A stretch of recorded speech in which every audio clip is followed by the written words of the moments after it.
Hello, and welcome to One A Day Review number 9. What's today's thing? Well, today I'm going to review a TV show that's no longer on TV. It's that good.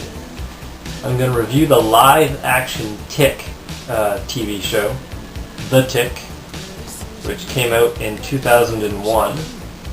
It starred Patrick Warburton. I don't know if I'm remembering or saying that right. But he was the guy who played Putty on Seinfeld, and he's been in a lot of other little roles in TV shows and movies. Did a voice in the Bee Movie, and I don't know, lots of things. He's a very funny guy. Now, like myself and a lot of people my age, I first heard of The Tick from the cartoon that came out in the 90s. And I've seen every episode of that. That was a great show. And then I read the comics and such. He's always been an interesting, strange character. And then so I was happy to see that the live-action show came out. Now, unfortunately, it only lasted one season. If that. It was about 8 episodes. Not very much at all. It got very bad time slots. It got moved around a lot. It just wasn't received well by people. The humor in it was very particular, I guess. Superhero humor doesn't always go over well with mass audience. Look at Mystery Men. That was a great movie. Had great comedians, great actors, well written, fun costumes, fun characters, but it did really poorly in general. Just because people didn't get it. Unless you're a superhero fan, like a real superhero fan, a real comic book fan, you're not going to get a lot of the little jokes in it or the ideas behind the characters, and you just think it's stupid.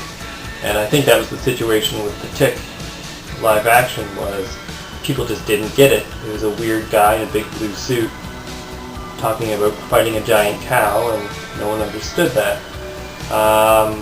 Understandably, it's a little weird. But the best parts of that show came from just the characters sitting around talking about their day-to-day mundane stuff, dates and things like that. It was very good. They just happened to be in crazy costumes. The Tick himself, he's a lot stupider in the live action than he was in the cartoon or the comics. He's a lot less self-aware, a lot less aware of what was going on around him. But I almost like that version better, the dumbed-down version. He's very, very likable. Want to be his buddy, basically. So this is enough for me, so let's have a look at the show here. I'll show you a clip, and then we'll talk a bit more about it. It all happens here on the rooftops. Brightly clad stallions running the most dangerous steeplechase of them all. Flanks sweating, nostrils flaring.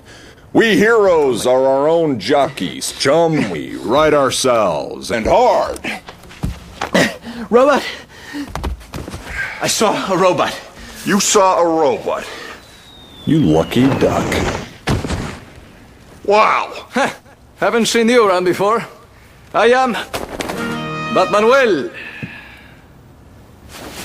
You may have heard of me. I get a lot of press. You were the one who saved that trolley full of supermodels. Yes. In fact, I saved them 3 times in one night, if you get my meaning.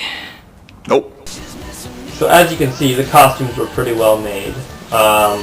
They managed to make the characters look like the characters from the comic.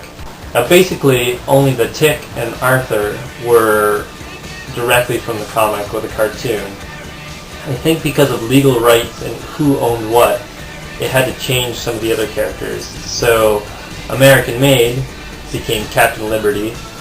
Deflator Mouse became Batmanuel. It's pretty clear, who they were based off of, who they're basically supposed to be. And I like the new versions. I think they're fun. Batmanuel, he's great. He's hilarious. They had some okay villains. The villains weren't that interesting, to be honest. But they didn't really need them. They didn't show up very much. It was just a reason to have the characters do other stuff, basically. once again, this isn't really a superheroes fighting the bad guys kind of show. This is just about superheroes being screw-ups, basically. But yeah, I recommend the show if you can find it. Maybe download it. If you own the original copy, of course. We don't want anything illegal.